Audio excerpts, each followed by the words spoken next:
Hello.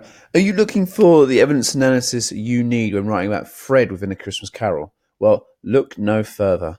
The aim of this video is to provide you with all the information you need to help you achieve the very highest marks when being asked to explore the character Fred in a novella. What we'll do now is run through a plethora of key quotes and analysis that you can include. So let's begin. "A Merry Christmas, Uncle. God save you," cried a cheerful voice. "There are many things from which I might have derived good, by which I have not profited, I dare say," returned the nephew.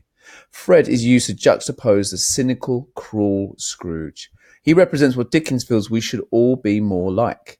So contextually, many feared that the original Christian message at Christmas had been lost, and this novella is Dickens' attempt to re-establish it, and Fred is the key to doing that. Profit.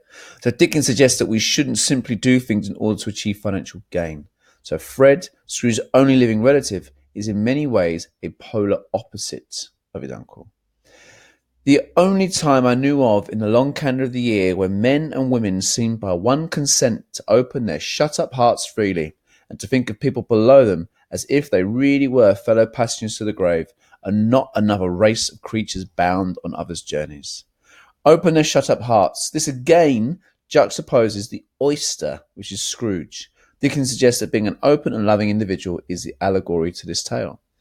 The simile, "as if they really were," demonstrates not only the inequality and poverty of the time, but also helps demonstrate the socialist message of the writer. This is supported further by another race of creatures.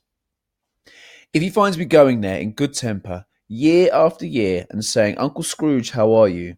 if it only puts him in the vein to leave his poor clerk £50, that's something. And I think I shook him yesterday. It was their turn to laugh now at the notion of him shaking Scrooge. For he's the only person who believes in the power of transformation. He believes that nobody, not even his uncle, is past hope.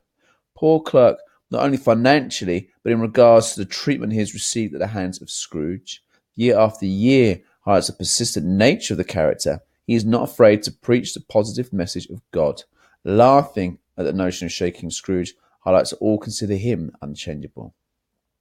His wealth is of no use to him. He don't do any good with it. He don't make himself comfortable with it. He hasn't the satisfaction of thinking, ha ha ha, that he is ever going to benefit us with it. Fred, who represents the kind of figure Dickens wants the reader to be, understands the true meaning of wealth, to be kind and charitable with it. This reflects the notion of philanthropy, charity at the time, something the socialist Dickens supported. The use of the simple declarative sentences helps to emphatically highlight the selfish nature of Scrooge. The inclusion of laughter demonstrates that rather than being angry about Scrooge's selfishness, the figure shows no ill will and is happy due to the fact that he has love and family.